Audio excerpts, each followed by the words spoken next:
Anies Baswedan secara khusus bertandang ke kediaman mantan Menteri Kelautan dan Perikanan Susi Pujastuti di villa milik Susi di Beach Trip di Pamugaran. Lantas, sebetulnya mungkinkah duet Anies Baswedan dan Susi Pujastuti dapat terrealisasikan?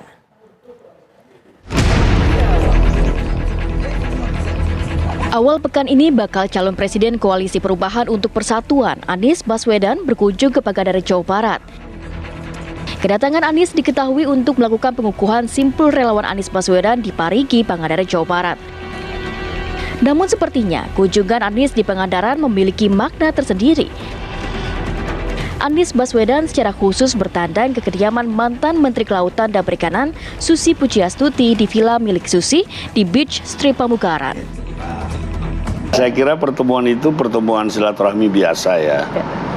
Siapapun yang bertemu antara anak bangsa harus tetap kita apresiasi.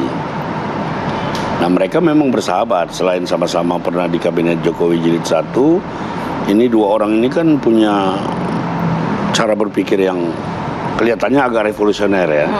Baik Susi maupun Anies, cuman gayanya yang berbeda. Jadi kemarin itu kalau ada pertemuan seperti itu, menurut saya kita harus syukuri, harus banyak pertemuan. Bahwa pertemuan itu nanti menghasilkan implikasi-implikasi lain, kalau baik untuk bangsa dan negara, kenapa tidak? Tapi yang jelas sebagai tokoh muda yang progresif, kita mengapresiasi dari dulu, kita mengapresiasi gebrakan-gebrakan Ibu Susi. Dia memang salah seorang yang berani ya di kabinet itu, bahkan secara terbuka, Menko mengatakan apa gunanya itu bakar kapal dan segala macam, dia nggak peduli. Nah, kita butuh orang-orang yang idealisme kebangsaannya seperti itu untuk menata carut-marut Republik ini. Jadi menurut saya kontribusi orang-orang seperti Susi sangat diperlukan sebagai apapun dia. Bahkan sebagai dunia usaha kita. Keakraban Susi dan Anies pun mendapat tanggapan positif dari warganet. Tak sedikit dari warganet yang berharap Anies dan juga Susi bisa bersanding dalam Pilpres 2024. Kalau misalnya pertemuan dengan Ibu Susi, lalu Bu Susi ini dikaitkan dengan sebagai salah satu cawapres misalnya, kami ini malah senang yang mendengarnya. Berarti apa? Berarti ya minimal Anies banyak. Nah, itu yang mau sama kita nih banyak berarti. Termasuk pendukungnya Bu Susi, kan Bu Susi punya pendukung sendiri lah. Di Twitter juga kita tahu kan ramai sekali kalau Bu Susi nge-tweet tuh baik yang komen dan respon.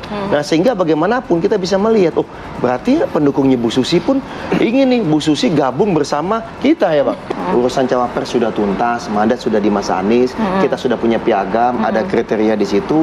Ya silakan kita tunggu saja Mas Anies memutuskan sesuai dengan kriteria, mau dari dalam, mau dari luar. Bagaimanapun panduan kami, pegangan kami adalah piagam, karena bagi Mas AHY yang paling penting adalah rakyat nih yang utama. Rakyat ingin perubahan, tokoh utama perubahan adalah Mas Anies.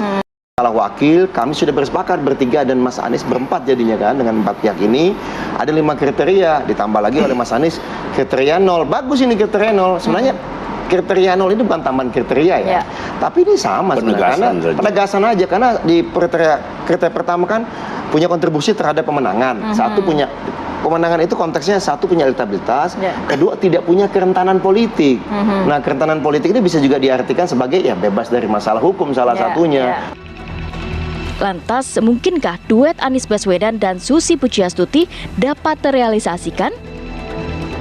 Kita melihat kalau Pak AHY katakanlah capres yang katakanlah ya bakal cawapres yang diusung Demokrat, itu kan harus ada pembanding, ya kan, harus ada second opinion gitu.